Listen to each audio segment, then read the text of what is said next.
Most architects use Claude wrong. Even with the right prompt, every detail spelled out, a normal chat gives you generic AI text. The right setup, and you get something you can send to a client. By the end of this video, you'll know how to build a Claude project that writes architecture briefs in your studio's voice, how to make the brief output a real Word document with a cover page, page numbers, and your studio's logo. The setup takes about 10 minutes. After that, every brief only takes 5 minutes. If you're new to Claude, the first part walks through the basics. If you've used Claude before, skip ahead to the project setup. Here's the layout. Top left, you've got New Chat. That gives you an empty conversation. Next to the prompt field, there's a plus sign. That opens the Tools menu. The one that matters for us right now is Web Search. Web Search lets Claude look up current information. And up here, you choose the model. Claude has a few. The most capable one right now is Opus 4.7. That's what we want for document work. Now let's see what happens when we ask Claude for a brief without any setup. The kind of thing someone would type if they hadn't thought about briefs at all. Write a project brief for a residential renovation. Family of 4, around 400,000 euros, 3-story townhouse in Leipzig. Now, Claude reads the word brief and figures out we probably want a Word document. So it triggers its built-in docx skill. Here's what we got.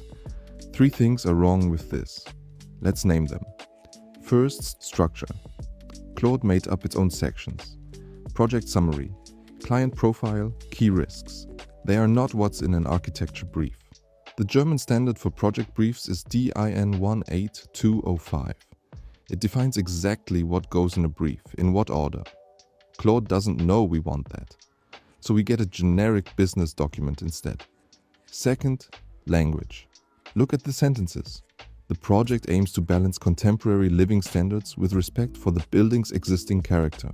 An architecture studio doesn't write like that. The voice of a studio is technical prose, sober, direct. Third, layout. This is what every Claude-generated docs looks like. A wall of text, some headings, no cover page, no project ID, no version number. An experienced Claude user spots this from a mile away. You can't send this to a client. And there's a fourth thing. Claude hallucinated the numbers. We never told it the floor area. We never gave it a construction cost. We never gave a timeline. It made all of this up. If we sent this to a client, we'd spend the next hour combing through it for invented facts. Let's fix it. A real architecture brief follows a structure. In Germany, that structure is defined by DIN 18205, the standard for project briefs in the construction industry. Claude doesn't know any of this unless we tell it. So that's what we do next. Up here in the left sidebar, you've got projects. Everything inside one project shares the same files and instructions. Click Create Project. Name it whatever fits your studio. Mine is renderdrop architecture, studio workspace. The description field can stay empty for now. Here's the layout. Top, the chat input, just like a normal conversation. Below, past chats inside this project. On the right, there's the knowledge base. Files you upload here are visible to every chat in this project. And up here, custom instructions. The system prompt for the project. This tells Claude what role to play. Notice what's not in there. No, be helpful.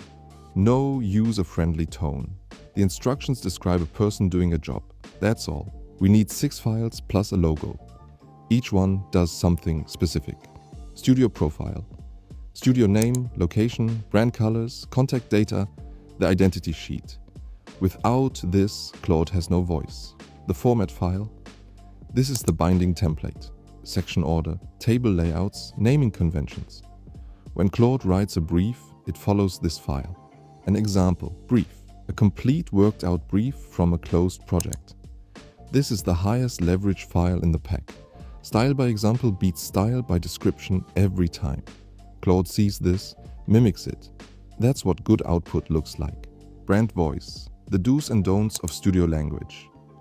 No marketing words, specific number formats, sober prose. This is how we tell Claude to stop writing brochures. The DIN checklist. 5 process steps with leading questions. When the user gives Claude an incomplete input, Claude walks this checklist and asks for what's missing instead of inventing. This file is what kills hallucination. The docx generator. This is a Python script. Claude doesn't run it during normal brief writing. It runs it when you specifically ask for a docx. We'll see that in a few minutes. Brand colors, font choices, page margins. All design tokens are here. And the last asset, your studio logo. Drop it in. The script picks this up at export time and places it on the cover page. Replace the file once with your real logo and every brief gets your branding. The setup is done. Now let's see what changes. Same prompt as before, word for word.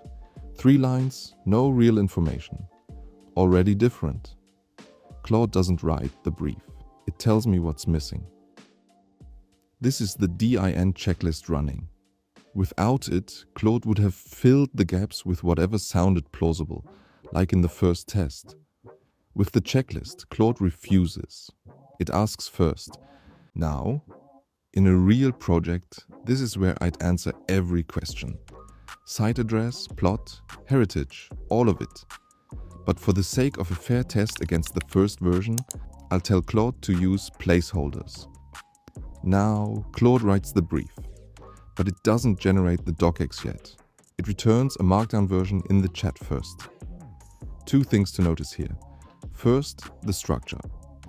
Every section in order, exactly as defined in the format file. Second, the placeholders.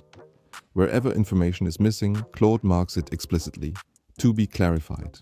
Not invented numbers, not made up addresses, honest gaps visible. If anything is wrong, you fix it now. Now we ask for the docs. Claude initially reaches for its built-in doc skill. Then it spots the Python script in project knowledge and switches to that. Custom logic wins over the default. This is a different document than the first one.